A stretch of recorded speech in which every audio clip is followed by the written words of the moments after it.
Ya pemirsa, terima kasih masih menyaksikan Prime Time Talk. Ini adalah segmen terakhir. Saya ke Mas Saidiman lagi. Mas Saidiman, kalau berkaca dari 4 debat sebelumnya, besok adalah debat terakhir, hanya tinggal beberapa hari menjelang pencoblosan, kira-kira akan seperti apa pengaruhnya terhadap elektabilitas? Kita memang menemukan bahwa debat itu sebetulnya berpengaruh, tetapi kalau publik menontonnya.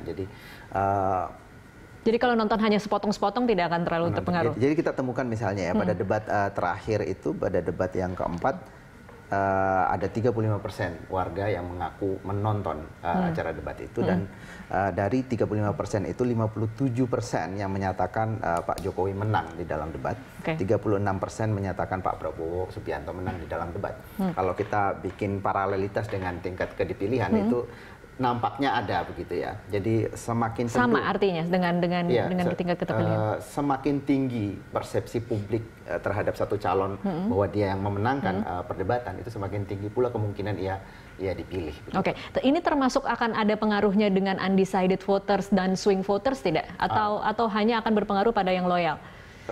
Sebagai peneguhan. Terutama pada undecided dan swing voters terutama, karena mereka ini kan orang-orang yang belum mantap pilihannya atau bahkan menunda pilihan karena melihat situasi, melihat bagaimana performa calon. Jangan lupa bahwa publik kita sekarang ini dari hari ke hari itu semakin rasional, semakin menjadi rasional voters. Jadi mereka mempertimbangkan betul-betul, pertama kondisi sosial ekonomi, dan yang kedua kualitas personal calon. Jadi dua hal ini sangat dipertimbangkan oleh publik sekarang. Karena itu isu-isu di luar itu biasanya tidak jalan jika kedua hal ini cukup firm di mata para pemilih.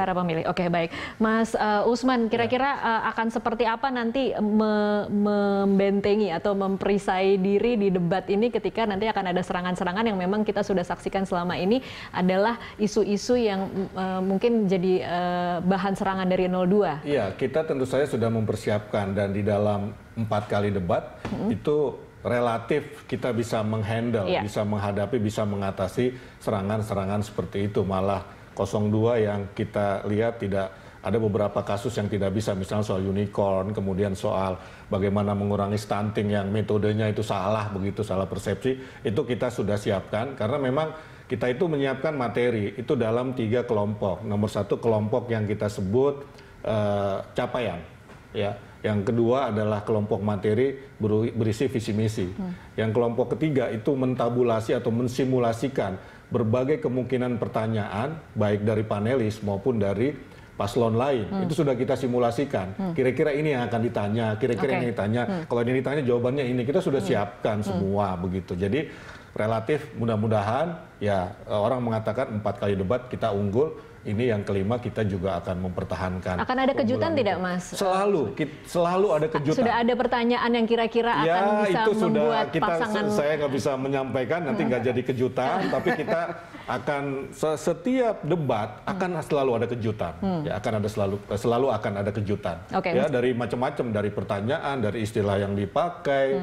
Ya, yang misalnya kemarin ada istilah Dilan yang kemudian jadi viral, itu kejutan-kejutan sebetulnya. Pertanyaan-pertanyaan tentang unicorn itu kejutan begitu.